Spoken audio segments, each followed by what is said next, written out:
नमस्कार, मैं हूं आशीष चित्रांशी और आप देख रहे हैं द न्यूज लॉन्चर। एक बार फिर जरा मिडिल ईस्ट के हालात पर नजर डालते हैं और कई खबरों को तुर्की, जर्मनी, फ्रांस, कनाडा, रूस, ओमान और अमेरिका, ये पूरा का पूरा मैंने इतने नाम लिए, इन सबको और इन सब की खबरों को एक साथ जोड़ करके देखते हैं। असल खबर जो है वो खबर ट्रंप और अमेरिका की हकीकत बताने वाली है। ट्रंप रात में ईरान को फोन मिलवाते हैं। रात में ईरान को किसी से बोल करके फोन करवाते हैं ट्रंप। सीज फायर के लिए गिड़गिड़ाते हैं, यानी सीज फायर के लिए रिक्वेस्ट करवाते हैं कि सीज फायर कर लिया जाए। बाहर क्या बताते हैं जो मीडिया में कि सब कुछ ईरान को हमने नेस्तनाबूद कर दिया, कुछ नहीं बचा है, एयरफोर्स नहीं बचा, उसकी नेवी नहीं बची, उसका डिफेंस सिस्टम नहीं बचा, उसके रडार नहीं बचे, उसका कम्युनिकेशन सिस्टम नहीं बचा, कुछ भी नहीं बचा है। उसके जो है जहाज हमने डुबा दिए, समंदर के तलहटी में वो पहुंच चुके हैं। तो फिर क्यों फोन करवाते हैं?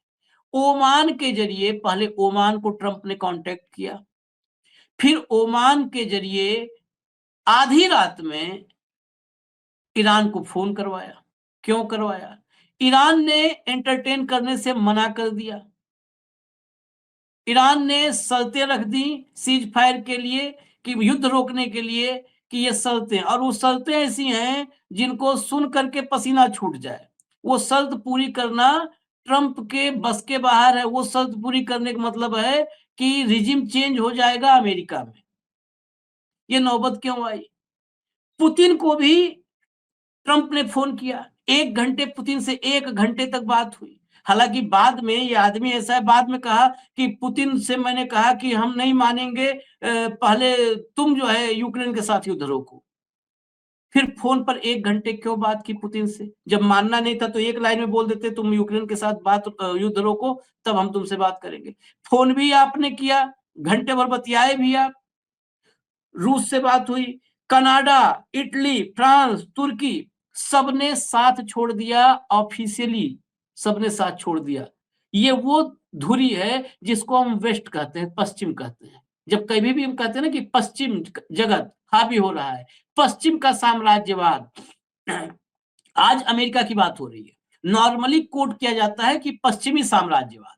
पश्चिमी साम्राज्यवाद में कौन कौन है? उसमें फ्रांस भी है, जर्मनी भी है, ब्रिटेन भी है, कनाडा भी है, अमेरिका भी है, सब है।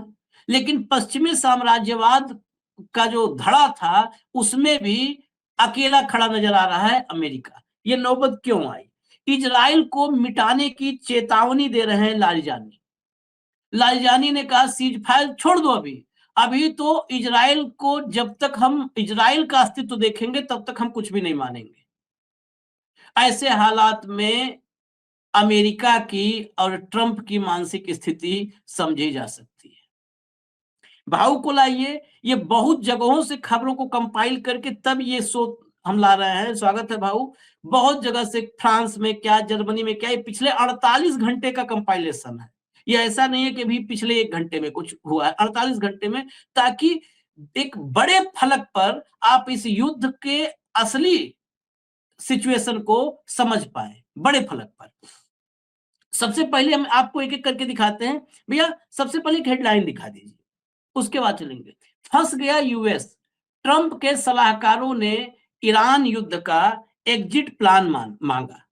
ये बड़ी खबर है कि ट्रंप के सलाहकार एग्जिट प्लान मांग रहे हैं, यानी एग्जिट प्लान, युद्ध से भागने की दिशा में अब काम कर रहा है अमेरिका, युद्ध से निकलने की। इसकी चर्चा हम कई बार कर चुके हैं, लेकिन फिर भी युद्ध से भागने के लिए इतना उतावला है अमेरिका, ये बात अभी भी हमें मतलब यकीन नहीं थी कि इस तरह से भागने की तैयारी कर रहा है।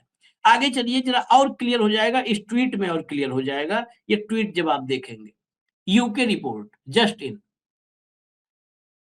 The Iranian head of the national security council Ali Larijani, इनके नाम से सब वाकिफ हो चुके होंगे अली लारिजानी के। The Iranian head of the national security council Ali Larijani उनका स्टेटमेंट आपके कोट अनकोट पढ़िएगा। Tonight we received messages from the US president through the Omani mediator. फिर पढ़ लीजिए, tonight we received message from the US president through the Omani mediator requesting that we negotiate a ceasefire. Our response is that we will not accept any negotiations as long as an entity called Israel exists. जब तक Israel नाम की entity exist करेगी तब तक हम कोई भी निगोशिएशन नहीं करेंगे, कोई जो है सीज फायर जैसे किसी भी प्रस्ताव को स्वीकार करने के बाद तो आप भूल ही जाइए, कल्पना मत करिए। ये सिक्योरिटी चीफ अली लारिजानी का स्टेटमेंट है। इससे महत्वपूर्ण मुझे नहीं लगता है कि कोई इनपुट होगा। जरा और आगे बढ़िए, और आगे बढ़िए। ये देखिए, उसके बाद ऑन मार्च, मैंने कहा 48 घंटे का कंपाइलेशन। ऑन मार्च, ये एमईए रसिया का स्टेटमेंट है, कुछ भी ऐसा नहीं। MEA Russia, on March 10th, president of Russia and Iran continued their discussion over the phone. Vladimir Putin reaffirmed Russia's principled position in favor of the earliest possible de-escalation of the conflict and its settlement through political means. de-escalation के लिए Vladimir Putin भी जो है अपने उस positioning को इसमें clear कर रहे हैं और एमईए रसिया की तरफ से ये ट्वीट आ रहा है। अब आप तीन चीजों को, मैं अभी फ्रांस, कनाडा, तुर्की सब पर चलूंगा, लेकिन यहीं पर पहले भाव पास चलेंगे, बड़ा कंक्रीट इस पर जो है एनालिसिस की जरूरत है। ओमान जो है, ट्रंप पहले अपने कोर टीम से मांगते हैं एग्जिट प्लान। एक खबर ये आती है कि एग्जिट प्लान मांग रहे हैं अपनी ही टीम से कि भैया बताओ कि कैसे निकल के भागा जाए। फिर उसी के साथ दूसरी खबर जुड़ती है और ये दूसरी खबर और पुख्ता है कि अली लारिजानी इस बात को सामने लाते हैं कि ओमान के जरिए ये मैसेज भिजवा रहे हैं कि भाई साहब सीज फायर कर लो। और लारिजानी ने कहा ना, इजराइल जब तक एग्जिस्टेंस उसका है, नहीं कुछ नहीं, बात करेंगे। तीसरा, पुतिन के साथ अच्छा, इस बात के कंफर्मेशन ट्रंप ने किया कि पुतिन से हमारी बात हुई है। पुतिन के साथ घंटे भर बात करते हैं और फिर पुतिन ईरान बात करते हैं। भाऊ, इससे ज्यादा अब क्या कंक्रीट होगा? मैं पूरे इन तीनों कड़ियों को चाहता हूं जोड़ करके आप ही सामने लाइए, फिर आगे हम बताएंगे तुर्की, कनाडा, फ्रांस, जर्मनी सबकी स्थिति।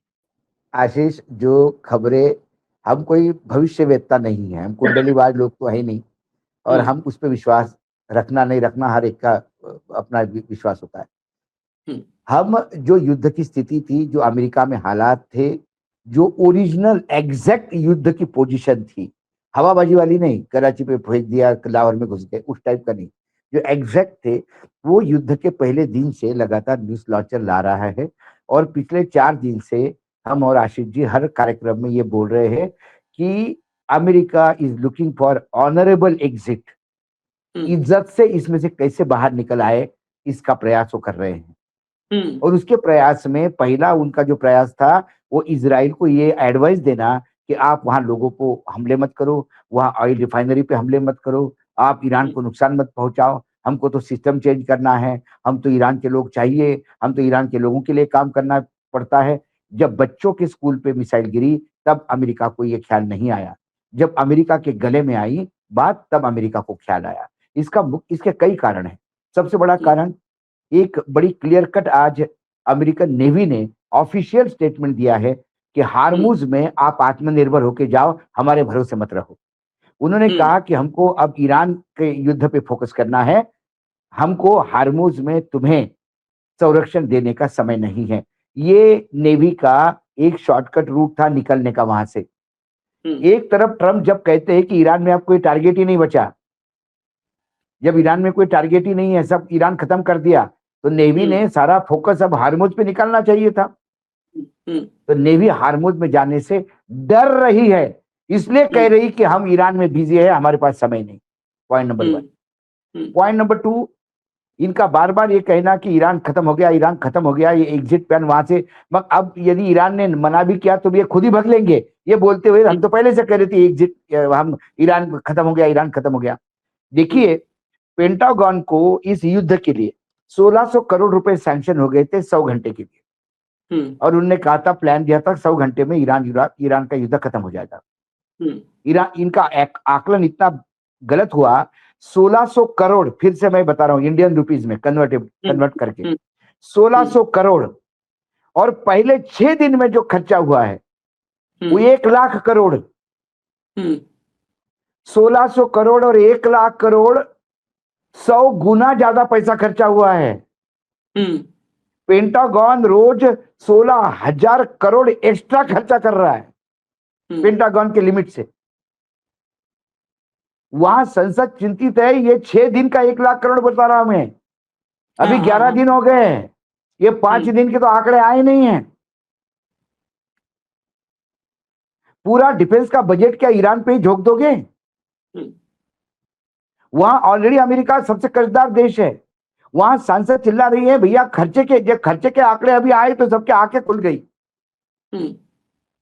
और इसमें 1 लाख करोड़ में जो आर्म्स, बारूद, गोला, जो लोग, जो प्लेन इनके हाथात वो भी है, और जो इनके 14 देशों में जो बेसेस थे, आर्मी एस्टेब्लिशमेंट थे, उसको जो इंफ्रास्ट्रक्चर को नुकसान हो गया वही कई हजारों करोड़ रुपए का है, जो रीबिल्ड करना पड़ेगा और समय लगेगा उसको। तो यमन वाली खबर बिल्कुल यकीनन सही है कि ईरान डायरेक्ट अमेरिका को एंटरटेन नहीं कर रहा है, ये बात देख लीजिए। ठीक है, अब ये यमन के थ्रू बोल रहे हैं सीज फायर करो। हाँ, ईरान ने बड़ा क्लियर कट बोल दिया, नो इजराइल का, इजराइल नक्शे पे रहे तक ये ईरान का युद्ध खत्म नहीं होगा, हम 10 साल के लिए युद्ध लड़ेंगे, मामला खत्म। नए सुप्रीम लीडर जीतने के बाद, आने के बाद, नए सुप्रीम लीडर ने 2 टुक बात कही कि अभी तक अलग अलग एजेंसियों से जो हमारे एग्रीमेंट थे न्यूक्लियर एनर्जी को, न्यूक्लियर को लेकर, वो सारे रद्द करता हूं, क्योंकि जिसने ये एग्रीमेंट किए वो हयात में नहीं है, वो जिंदा नहीं है, और जो उसके जगह आया है वो तो बॉम्ब बनाने वाला है, वो एग्रीमेंट में विश्वास नहीं रखता। ये क्लियर कट शब्द है। और आशीष जी, मैं अब जो खबरें छन के आ रही है और जो अलग अलग सोर्स से, एजेंसी से, जो आर्मी के लिए डेडिकेटेड और वॉर के लिए डेडिकेटेड पोर्टल से, उनको स्टडी करने के बाद मुझे लगता है कि युद्ध एक तरफ चल रहा है और एटॉमिक एनर्जी पे अलग काम चल रहा है ईरान में, वो काम बिल्कुल बाधित नहीं हुआ है, और ईरान किसी भी दिन एटॉमिक पावर बन जाएगा।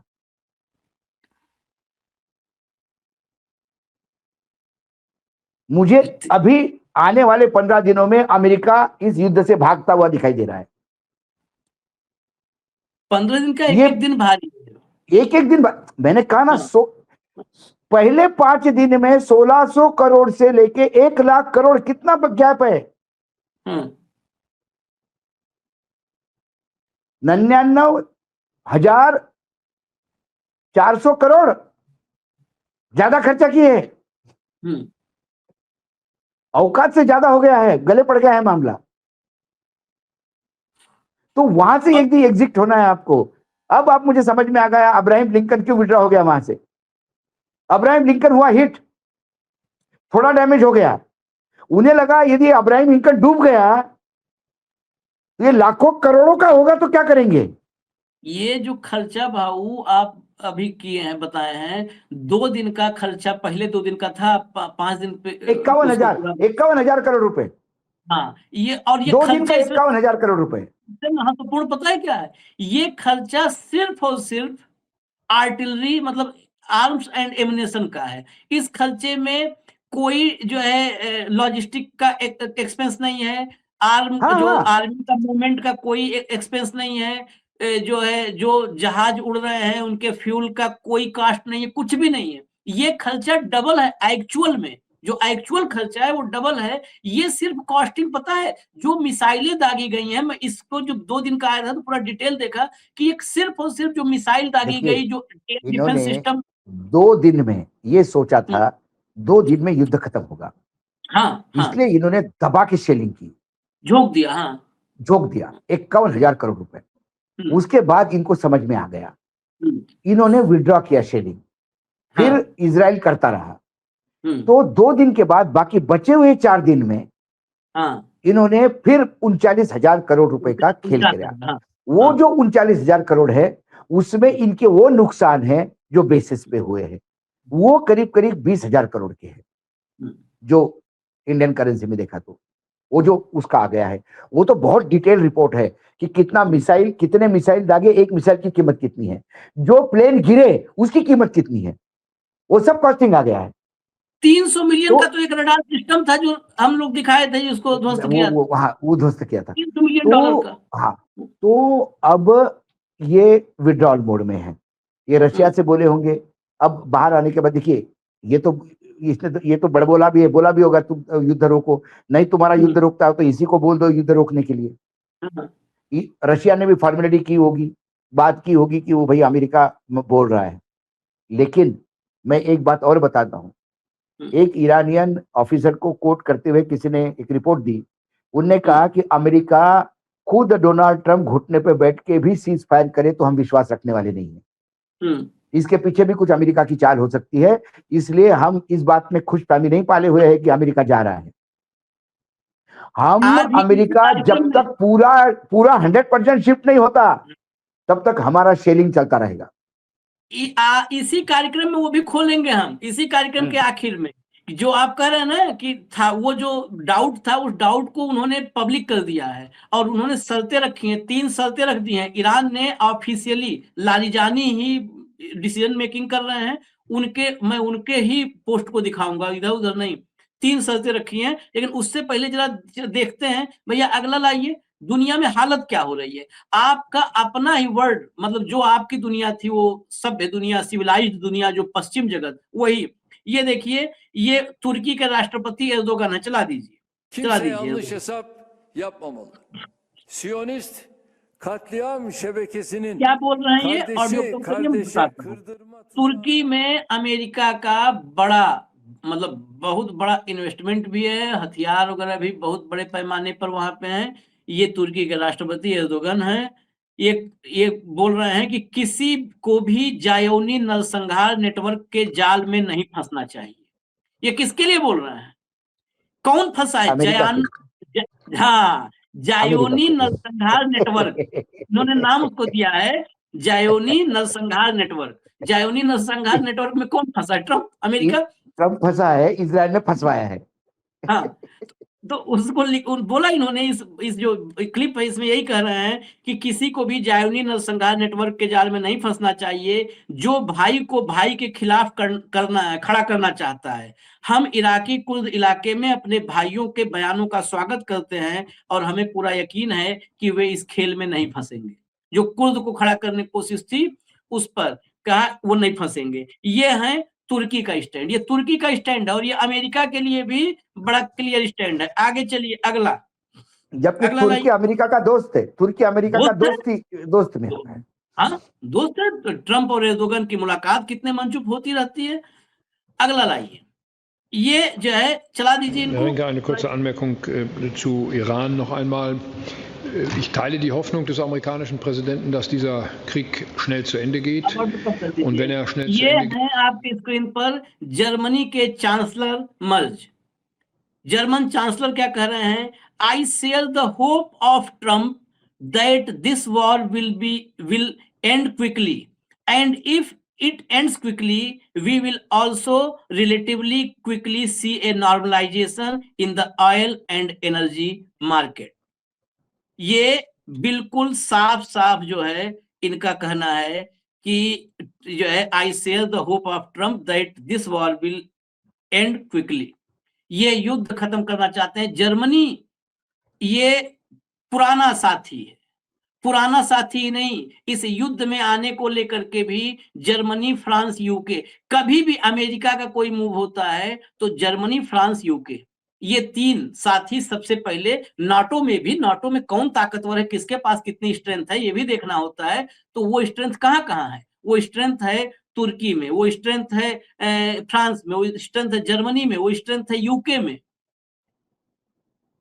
जर्मनी आ गया। अब अगला चलिए, जर्मनी के बाद अगला लाइए, अगला ये देखिए, फ्रांस के विदेश मंत्रालय का बयान, हम इजराइल से अपील करते हैं कि वह लेबनान में किसी भी तरह के जमीनी दखल या बड़े पैमाने पर मिलिट्री ऑपरेशन से दूर रहे। हटा दीजिए, ये क्या है? फ्रांस कह रहा है लेबनान में इजराइल को चेता रहा है कि वहां पर अटैक न करो। लेबनान में हिजबुल्ला बैठा हुआ है। अब इस समय इजराइल 2 तरफ से वॉर झेल रहा है। हमने आपको लगातार दिखाया था, सुबह के कार्यक्रम में दिखाया था कि जो बीती हुई रात है 150 रॉकेट अटैक हुए हैं इजराइल पर। लेकिन लेबनान की सुरक्षा के लिए फ्रांस इजराइल को वार्न कर रहा है कि नहीं, लेबनान की धरती पे तुम बंद करो। लेबनान से हिजबुल्ला उसको रगड़ रहा है। फ्रांस हो गया। अब आगे चलिए, आगे फ्रांस से आगे बढ़िए, फ्रांस से आगे चलिए। Mr. Speaker, thank you for this opportunity. Canada's policy is clear. Canada supports the necessity of preventing Iran's nuclear program and exporting of any terrorism.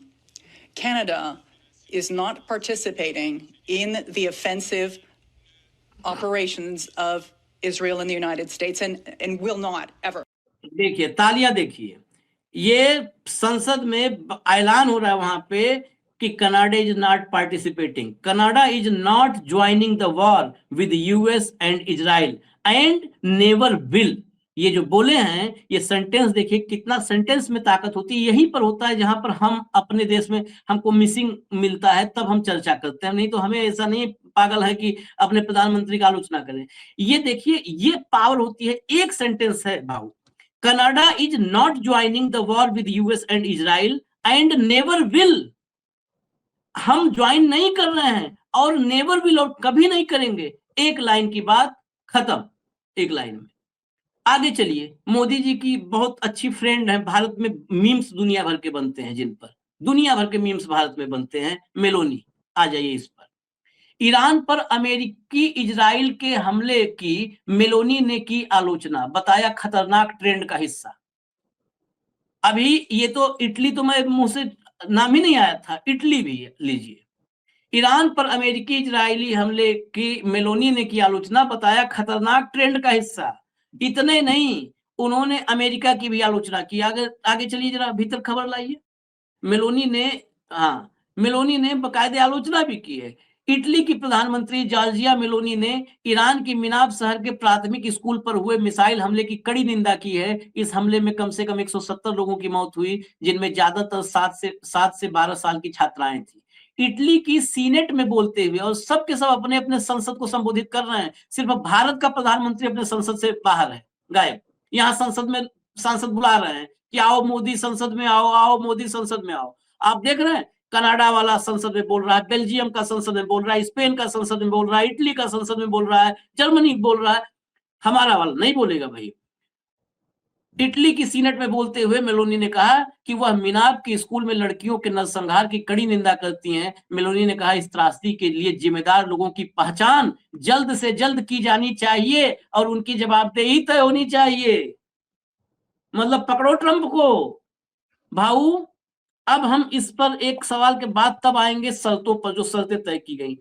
कितने देश गिनाए हमने, कितने देश, इसीलिए मैंने कहा था कि बड़े फलक पर इसके लिए 48 घंटे से कंपाइल कर। देखिए आशीष जी, 2 बातें हैं। अमेरिका इस बाय एंड लार्ज, इजराइल हमेशा हमास यानी इजराइल और फिलिस्तीनी का झगड़ा है बेसिकली। इजराइल वहां विस्तारवाद की भूमिका में है। इजराइल को एक मेहमान करके आपने एक खटिया डाली थी, उसके लिए वो पूरे घर पे कब्जा कर रहा है। उसका ईरान ने विरोध किया, तो क्योंकि वो मुस्लिम कंट्री, दोनों मुस्लिम सेक्टर में आते हैं। तो उसके बाद ईरान, क्योंकि ईरान एक बड़ा भाई की भूमिका में है फिलिस्तीन के, तो ईरान और इजराइल की फिर जंग शुरू हो गई। अब ये कंटिन्यू चल रही है। ईरान को खत्म करने के लिए उन्होंने अमेरिका से हाथ मिलाया और लगातार पूरे विश्व को यह डर दिखाया जाता है कि इनके पास हथियार बन रहे हैं। आपने नेतन्याहू का ही भी देखा स्टेटमेंट, तो पिछले कई सालों से वो कह रहे हैं कि बस अगले महीने होने वाला है, अगले महीने होने वाला है। वो अगला महीना कभी नहीं आता। वो डर दिया। इस बार एप्स्टीन फाइल का बहुत बड़ा खेल रहा कि जाने अनजाने या न चाहते हुए भी ट्रंप को इस युद्ध में आना पड़ा। ट्रंप के इस युद्ध में आने के बाद अमेरिका की जो पतली हालत कर दी ईरान ने जो इजराइल की पतली हालत कर दी, उससे पूरा विश्व थर्रा गया। अब वो सब कोई भी विश्व युद्ध नहीं चाहता आशीष, ये बात तय है, क्योंकि विश्व युद्ध चाहेंगे तो चाइना, रशिया, नॉर्थ कोरिया, ये कल भी हमने इस पे बात की थी विश्व युद्ध पे, ये सारा यदि लाइन अप हो जाएगा तो विश्व विनाश के कगार पे रहेगा। जिन देशों ने बात की, जर्मनी हो, इटली हो, टर्की हो, कनाडा हो, ये सब अपने देश में जूझ रहे हैं।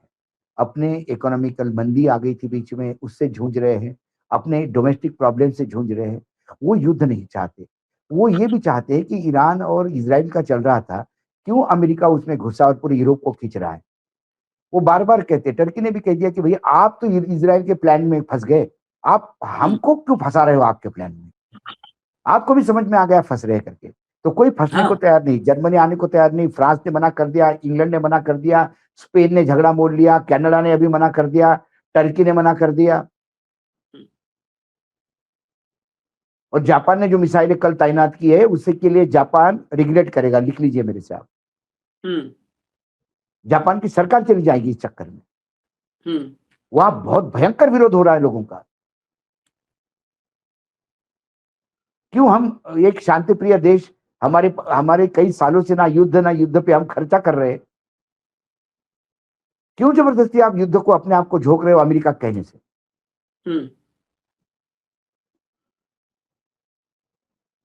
तो अमेरिका के साथ कौन सा देश खड़ा है खुल के? इजराइल। अब दोनों की स्थिति ऐसी हो गई, दोनों के हाथ जल गए। तू मुझे बरनाल लगा, मैं तुझे बरनाल लगाता हूं। ये दोनों इस पोजीशन पे हैं। अच्छा, ईरान के पास खोने के लिए अब कुछ है नहीं सिवाय आत्मसम्मान। और ईरान ने वर्तमान 21वीं सदी में दिखा दिया कि आत्मसम्मान और देश के स्वाभिमान के लिए कहां तक जा सकता है एक देश। और हमारे देश ने दिखा दिया कि किसी एक उद्योगपति को आगे बढ़ाने के लिए या किसी एक के स्वार्थ के लिए कैसा पूरे देश की अस्मिता और स्वाभिमान को आप किसी के यहां गिरवी रख सकते हैं। ये दो एक्सट्रीम उदाहरण है, मैं बता रहा हूं आपको। भारत गिरवी रखने का और ईरान मर मिटने का। ये सही बात है। तो ये एक और दूसरी बात है, क्या आपको लगता है कि इन जो टर्की ने बोला, जो जर्मनी ने बोला, इसके पहले जो स्पेन ने बोला, जो फ्रांस ने बोला, जो यूके ने बोला, जो कनाडा ने बोला, क्या डिप्लोमेटिकली अमेरिका लगातार इनसे टच में नहीं होगा? अमेरिका की एक्सटर्नल अफेयर मिनिस्ट्री पूरी तरह से दिन रात काम कर रही है, पूरे विश्व को अपने साथ लाने का प्रयास कर रही है। इतना होने के बावजूद कोई उनका साथ नहीं दे रहा है। ये ओवरनाइट हुई नहीं है कि सुबह उठे और नोटबंदी घोषित कर दिया, ऐसा नहीं हुआ है ये। यदि कनाडा ने यह स्टैंड लिया तो उस रूलिंग पार्टी ने डिस्कशन किया, कई उसमें मंथन हुआ और उसके बाद स्टैंड लिया। टर्की ने स्टैंड लिया तो मंथन के बाद स्टैंड लिया। तो ये बताता है कि एक्सटर्नल अफेयर मिनिस्ट्री, विदेश मंत्रालय अमेरिकी का पूरी तरह से नाकाम रहा है अपने साथियों को अपने साथ बनाए रखने में। अच्छा, अमेरिका अब आते हूं 3 शर्तों पर। ट्रंप ने कहा है क्या? अब इस ट्रंप के बयान को जोड़ के देखिएगा। पहले क्या कह रहे थे? बिना शर्त समर्पण कर दो, आत्मसमर्पण कर दो, ये कर दो कर दो। अब ट्रंप ने क्या कहा? मैं चाहूं तो इस युद्ध को कभी भी खत्म कर सकता हूं। भाव सुनिएगा, मैं चाहूं तो इस युद्ध को कभी भी खत्म कर सकता हूं। अब वहां ज्यादा कुछ नहीं बचा है जिस पर हमला किया जाए। सब खत्म हो गया है, ईरान खत्म हो गया, अब नहीं बचा है, यानी अब कुछ नहीं बचा है भाई, अब हमको माफ करो, हमको युद्ध से बाहर जाने दो। लेकिन ईरान ने क्या कहा इस पर, सीज फायर के बार बार गुहार पर इनके क्या कहा है ईरान ने? जरा लाइए भैया, हेडलाइन लाइए और जरा भीतर इन शर्तों को देखिए। ये होता है शर्तें रखना, और हमारे यहाँ वाले भी देख ले, अंधभक्त भी। जंग खत्म करने के लिए ईरान ने, हमारे यहाँ भी सीज फायर हुआ था ना, पता ही नहीं चला सीज फायर क्यों हुआ। उस सीज फायर से तो ये सवाल उठने लगे कि हमारा टारगेट क्या था, मकसद ही नहीं हमको समझ में आया। जंग खत्म करने के लिए ईरान के राष्ट्रपति ने रखी 3 बड़ी शर्तें। राष्ट्रपति का भी ट्वीट भी दिखाता हूं। क्या मानेंगे अमेरिका और इजराइल? क्यों शर्तें रखी? क्योंकि उधर से वो इनके पास वो किया जा रहा था, अप्रोच किया जा रहा था। मसूद पेजेस्कियान ने सोशल मीडिया के माध्यम से अपनी बात रखते हुए 3 मुख्य मांगों को सबके सामने रखा। उन्होंने कहा, सबसे पहले ईरान के वैध अधिकारों को अंतरराष्ट्रीय स्तर पर पूरी मान्यता दी जानी चाहिए। यानी जो सैंक्शन से लेकर के और तमाम ईरान पर सवाल है, अब ईरान को दुनिया भर में उसके सारे अधिकारों को अंतरराष्ट्रीय स्तर पर मान्यता, जो अलग थलग करने को किसकी, पहले वो खत्म कर दो। ये बहुत बड़ी शर्त है। अगली देखिए, अगली शर्त, इस युद्ध से हुए नुकसान के लिए उचित मुआवजे की मांग की है। मतलब युद्ध से जो नुकसान हुआ है जितना, वो पूरा भरपाई करिए, आप भरपाई करिए। और तीसरी सुनिएगा, तीसरी, अगला लाइए, अगले अगले प्लेट लाइए जरा, तीसरी सुनिए। तीसरी और सबसे महत्वपूर्ण शर्त के रूप में भविष्य के लिए एक ठोस सुरक्षा गारंटी की मांग की है। उन्होंने रूस और पाकिस्तान के नेताओं से बात करते हुए, याद कीजिए, यहाँ की मीडिया ने कहा था कि मुनीर गए हैं सऊदी अरब और पाकिस्तान हमला करेगा। अब देख लीजिए, रूस और पाकिस्तान से क्यों बातचीत में ये बात कही? क्योंकि पाकिस्तान यही लाइन साफ करता है कि हमने 4 दिन पहले जो कहा था वो 100% सही कहा था। रूस और पाकिस्तान के नेताओं से बातचीत करते हुए साफ कर दिया है कि शांति के लिए ये वादे जरूरी हैं। उनका मानना है कि बिना किसी अंतरराष्ट्रीय गारंटी के भविष्य में दोबारा हमला होने का डर बना रहेगा। यानी ये गारंटी पूरा वर्ल्ड कम्युनिटी दे कि अब कोई ईरान पर हमला नहीं होगा, नहीं तो जो युद्ध चल रहा है इसी में फिर फार निफार हो जाए, तो फरिया लेने दो भाई, हम लोग को फरिया लेने दो, जो बचेगा वो आगे रहेगा, नहीं तो गारंटी दो सब लोग मिलके कि अब दोबारा ईरान में बार बार ईरान पर कि आज फिर लड़ लेंगे, कल फिर लड़ लेंगे, और ये हमेशा करते हैं सब।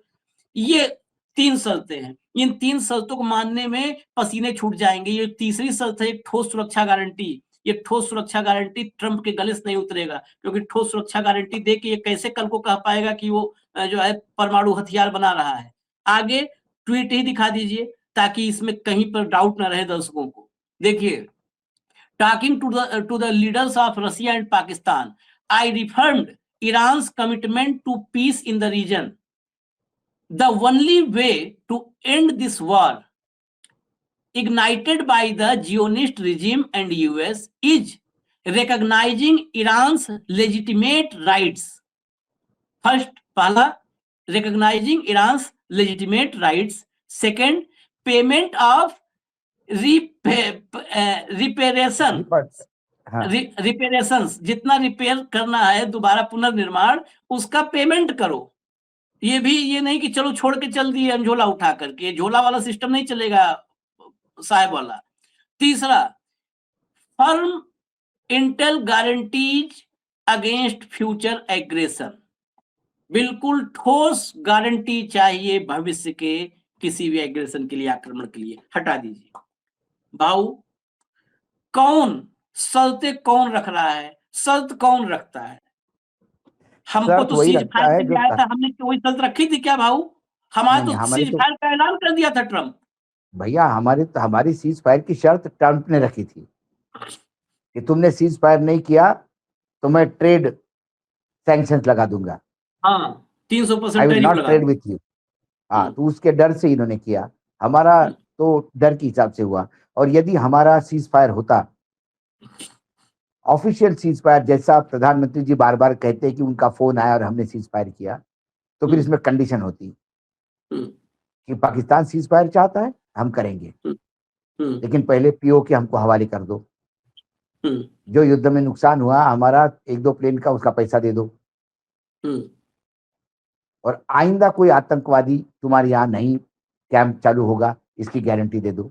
ये 3 शर्तें हम भी मांग सकते थे। हम भी मांग सकते थे, बिल्कुल, और जायज थी अच्छा, हमारी कुछ कुछ लोगों को ये लगेगा कि सपोज अमेरिका बिना शर्त मांगे खुद ही बिना इनने सीज फायर नहीं किया। देखिए, ईरान का सीज फायर नहीं होगा आशिष, मैं जो अब बताता हूँ।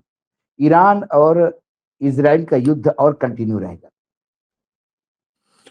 अमेरिका विड्रॉ होते से ही हार्मुज भी खुल जाएगा, क्योंकि जिन जिन लोगों ने अमेरिका को बेच दिया था उन्होंने कान पकड़ लिया। अब वो समझ में आ गया उनको ईरान क्या है, वो लाइन में औकात में आ जाएंगे, तो वो हार्मुज खोल देगा और इजराइल को ठोकता रहेगा।